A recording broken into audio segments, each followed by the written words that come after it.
Une semaine découlée, 7 mangas lus, des nouveautés, des séries qui se terminent, des séries qui continuent. Manga Vorace, mardi, midi, générique.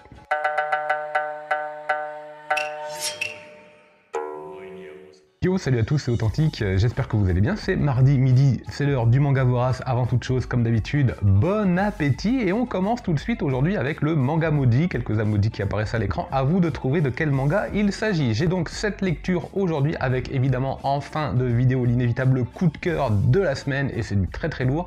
Des séries que j'ai continuées, un tome 1 découverte, des séries qui se sont terminé. Bref, on a du très très bon. N'oubliez pas l'utilisation du chapitrage dans la description si vous avez envie de vous rendre à telle ou telle série directement ou reprendre la vidéo à un moment. Évidemment, c'est fait pour ça. N'hésitez pas en commentaire à laisser vous les mangas que vous avez lus récemment, donner votre avis, pourquoi pas me proposer des séries à découvrir. Encore un grand merci pour tous les retours que vous avez fait sur la vidéo. J'achète vos Mangatech, j'en fais encore un petit peu la pub parce que c'est une vidéo qui fonctionne bien et il y aura un épisode 2 assurément parce que le principe est plutôt sympa. Donc oui, il y aura un épisode 2, pas tout de suite. Voilà, allez on démarre. J'ai fait la lecture cette semaine de Blue Lock tome 6 avec une série que j'apprécie de plus en plus. Le dessin, il n'y a rien à dire, j'aime beaucoup ce dessin vif, ce dessin intense, ce dessin qui transpire l'énergie. Pour une série de sport, ça fait très très bien l'affaire. L'originalité de cette œuvre évidemment est de construire un champion autour de son individualisation dans la pratique du football, avec des jeux, avec des exercices, avec évidemment des confrontations, des interactions avec les autres personnages qui vont l'amener à être de plus en plus individuel. Et pourtant cette individualité, comme je le pressentais, ne peut se construire sans l'aide des autres. C'est tout le paradoxe de ce manga et je le trouve très malin. On va adhérer ou pas au principe. C'est un manga qui est un petit peu décalé, pas tant que ça finalement. Les jeux, je les trouve très originaux, très bien repris, c'est plutôt sympa. Les modes d'entraînement sont très sympas, il y a vraiment de très très bonnes idées. C'est un tome 6 vif, dynamique, qui laisse présager encore de très très bons tomes à venir. Donc c'est une très bonne surprise, ça confirme en fait tout le bien que j'avais de cette série. On enchaîne ensuite chez Kiun Édition avec une nouveauté du mois de février, La danse du soleil et de la lune, tome 1, par l'auteur de Kazane, que je dise pas de bêtises, Daruma Matsuura, qui installe progressivement son décor, son scénario, ses mystères. Ça démarre plutôt lentement, il faut l'admettre, mais ce n'est pas un auteur très très vif. Kazane, c'était relativement lent. Là, ça démarre également lentement. C'est une œuvre qui sera peut-être à saisir si vous hésitez à vous la procurer dès la sortie du tome 1. Si évidemment vous ne connaissez pas cet auteur et que vous n'êtes pas encore tout à fait convaincu, c'est possible. Préférez peut-être la lecture de 2 ou 3 tomes d'un coup. Les dessins sont très très bons. Évidemment, l'éditeur Kiun nous régale avec une édition tout à fait à leur image. C'est un manga appréciable, c'est un manga lourd, bien édité, avec des bonnes pages, des bonnes feuilles. C'est très sympa. Et le scénario est assez surprenant. Voilà, j'ai eu du mal à me mettre dedans. Je me suis dit, ah mince, c'est pas si bien que ça, et c'est un petit peu mou, un petit peu lent, et pourtant on sent qu'il y a des jeux de regard, parce que l'auteur est très très fort dans ces jeux de regard assez fins, qui nous laissent penser qu'il va se passer quelque chose. Et évidemment, il se passe quelque chose. Et ça relance évidemment toute l'énergie et l'intérêt qu'on peut avoir sur les derniers chapitres. On a envie de lire le tome 2, et c'est bien là l'essentiel en vérité. Est-ce qu'on a envie de continuer la série? La réponse est oui. Shangri-La, tome 3. La lecture du tome 2, j'avais aimé, mais j'avais trouvé ça un peu moins bon. Et puis je m'étais dit, bon, je continue la série ou pas? Allez, on va aller au tome 3, on verra bien. Et en fait, bon, je vous cache pas que la cover ne m'a pas fasciné. J'ai pas été emballé et ça ne me servait pas dans mon envie d'acheter le tome 3. C'est chez Glénat, c'est souple, c'est fin, c'est très agréable également à prendre en main. C'est l'histoire d'un jeune héros qui ne fait que des jeux vidéo bouse, donc des trucs qui sont complètement buggés. C'est sa passion, c'est de faire des jeux vidéo qui sont pourris. Finalement, il s'ennuie, il décide de s'intéresser à un jeu AAA, un GOAT, un jeu vraiment exceptionnel, Shangri-La Frontière, et il plonge dedans avec un personnage assez atypique. Si vous voyez la cover, je vais essayer de la mettre du tome 1, voilà, ça c'est lui. Et puis il découvre ce monde, alors ça fait un petit peu isekai, mais pas tant que ça, parce qu'il peut faire des allers-retours dans la vie réelle évidemment, mais il y a quand même ce côté progression, XP dans un jeu vidéo. Ça c'est très amusant, parce qu'on a les réflexions du joueur, du héros, qui pourraient être tout à fait nos réflexions que l'on pourrait se faire si on était en train de jouer à un jeu. Voilà, pour les joueurs, vous allez me comprendre. Donc moi j'aime bien ce petit parallèle, c'est assez sympa. Si vous aimez les jeux vidéo et que vous aimez les mangas, c'est tout à fait votre came. On a des dessins relativement frais, parfois légers, parfois ça manque un petit peu de décor. Il y a un humour appréciable, c'est assez sympa, ça se lit vite, ça se lit bien. Voilà. On enchaîne ensuite avec un manga que j'ai trouvé d'occasion. C'est un manga en 2 tomes, collection Saka. Donc c'est chez Casterman. La musique de Marie par Ousamalu Furuya. Alors la musique de Marie, c'est en 2 tomes. Ça a été trouvé d'occasion à 2 € le tome. Je vous cache pas que c'est mon premier gros coup de l'année 2022 et ça m'a donné une petite idée de vidéo d'ailleurs. Alors la musique de Marie, waouh, ça aurait pu être le coup de cœur de la semaine, la musique de Marie, mais j'en ai un autre. Waouh, franchement, je m'attendais pas à ça. D'abord, c'est extrêmement bien dessiné. Alors, l'édition Casterman, c'est grand format un peu seinen, c'est très agréable parce que les dessins et les pages sont assez pleines et l'univers qui se dégage de ces mangas méritait ce genre d'édition. Donc ça, c'est nickel. On a des dessins très bien travaillés, très propres, un univers très personnel, très intime. L'auteur nous transporte en fait dans son monde et on découvre des choses.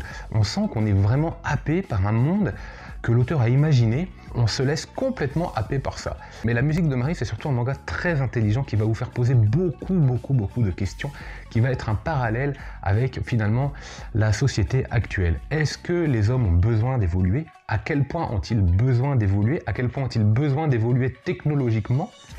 Est-ce qu'on doit vraiment le faire? Est-ce qu'il ne faut pas à un moment se brider, être limite un petit peu réactionnaire et avoir un seuil de technologie qu'on ne pourra pas dépasser pour préserver le bonheur, car l'auteur assimile toutes les perversités sociales, tous les débordements sociaux, que ce soit évidemment avec l'argent, avec la violence physique, sexuelle, la pauvreté, la nourriture, la domination. L'auteur associe tout ça avec l'évolution technologique. Donc il a imaginé un monde où la technologie est limitée et ne pourra pas être dépassée, et à partir de là, les hommes, les femmes, hein, les hommes avec un grand H, sont heureux. Voilà, ils ne connaissent pas la guerre, ils ne connaissent pas la famine, ils vivent dans un monde, pas l'argent non plus, ils vivent dans un monde de troc, et ils ne se posent pas les questions, toutes les questions perverses, tous les mauvais sentiments, grâce particulièrement à la musique de Marie. Voilà.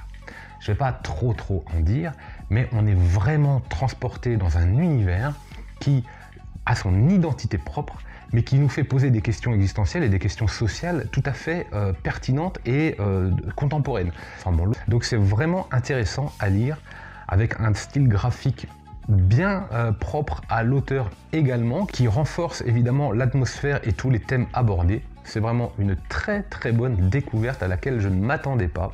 Et en plus c'est de l'occasion à prix d'or, bref, c'est du tout bon.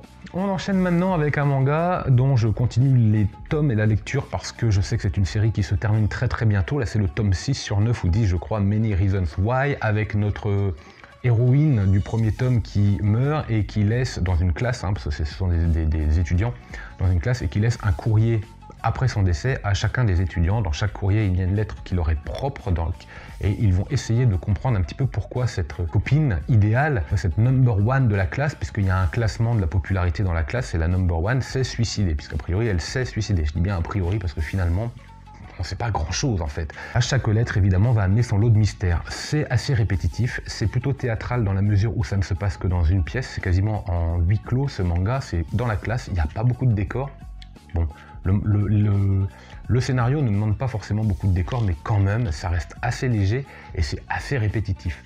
On enchaîne avec une série qui s'est terminée en 5 tomes, elle ne rentre pas, celle de mon mari, et ce dernier tome, qui est un tome de conclusion, mais pas du tout la conclusion de nos 2 héros qui vont finalement... Enfin, nos 2 héros, nos 2 personnages principaux, ce ne sont pas des héros, limite ce sont des anti-héros finalement.